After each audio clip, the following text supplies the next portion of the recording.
यानंतर खऱ्या अर्थानं ज्या दिवशी आंदोलनाची रूपरेषा ठरली त्याच्या पहिल्या दिवसापासून आदरणीय रविराज भाऊ सावळे आपल्या सोबत आहेत. मी रविराज भाऊ सावळे यांना विनंती करतो की सर आपण वेळेचं बंधन पाळून या ठिकाणी वावल्या. ठीक आहे, चालेल. यस,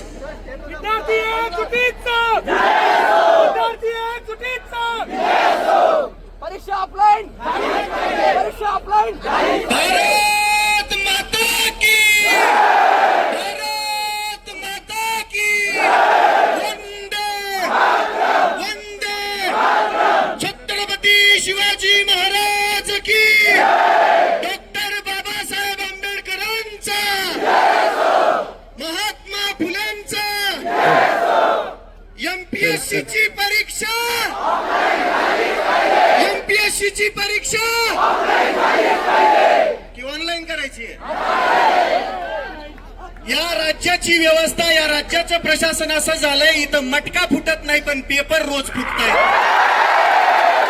यांना लेकरांची स्वप्न विकत असताना लाजा कशा वाटत नसत्या. अरे माझं लेकरू या शहरामध्ये येतं, हे शेतकऱ्याचं लेकरू आहे, पोटाला चिमटा काढतं, एका टायमाला जेवतं, पण अभ्यास अगदी मन लावून करतं आणि शेवटी परीक्षेच्या आदल्या दिवशी समजतं की पेपरच गळपाटलाय. मग याच्यामध्ये चूक कोणाची आहे? सरकार, सरकार बिलकुल नाही. याच्यामध्ये चूक आहे ज्या प्रशासनाने ही परीक्षा जाहीर केली होती, ज्या प्रशासनाने या परीक्षेचं नियोजन केलं होतं, त्या प्रशासनामध्येच काही दलिंदर भाडे बसलेले आहेत, त्यांच्यावरती सगळ्यात पहिली कारवाई करून या दलिंदरांना जन्मठेपेची शिक्षा झाली पाहिजे. काय? जन्मठेपेची शिक्षा झाली पाहिजे. दुसरी विनंती इथल्या सरकारला आहे, इथला प्रत्येक आयोग हा बुजगावणे, बुजगावणं सरकारचं बुजगावणे. या बुजगावण्यांना बाजूला सारून तुम्हीच काय करा माहितीये का? ते एमपीएससीचा आयोग आहे ना, तो बरखास्त करा आणि तुम्ही जे पेपर दुसऱ्याला देता का घ्यायला, त्यांनाच द्या की एकदाच. कशाला आमच्या उरावरती बसवलेत का हे? एमपीएससी ची परीक्षा ऑफलाईन होत नाही तोपर्यंत हा विद्यार्थ्यांचा एल्गार असाच होणार. आज आयुक्त आले, उद्या क्रांती चौक असेल, परवा या महाराष्ट्राचं मंत्रालय असेल. विद्यार्थी एकजुटीचं, विद्यार्थी एकजुटीचं.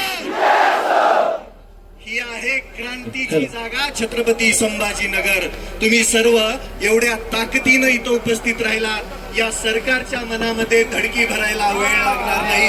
ही एकजूट कायम ठेवूया आणि लढूया जोपर्यंत न्याय भेटत नाही, जोपर्यंत आपला हक्क आपल्याला भेटत नाही.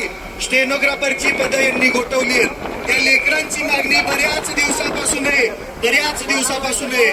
माझी मुख्यमंत्री महोदयांना विनंती आहे, तुम्ही जे हे 2-4 विभाग सोडले तर सगळीकडची स्टेनोग्राफरची पदं बंद केलेली येतं, ती पूर्ववत करा.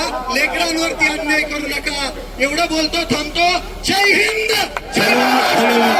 धन्यवाद. इन्क्लाब जिंदाबाद, इन्क्लाब.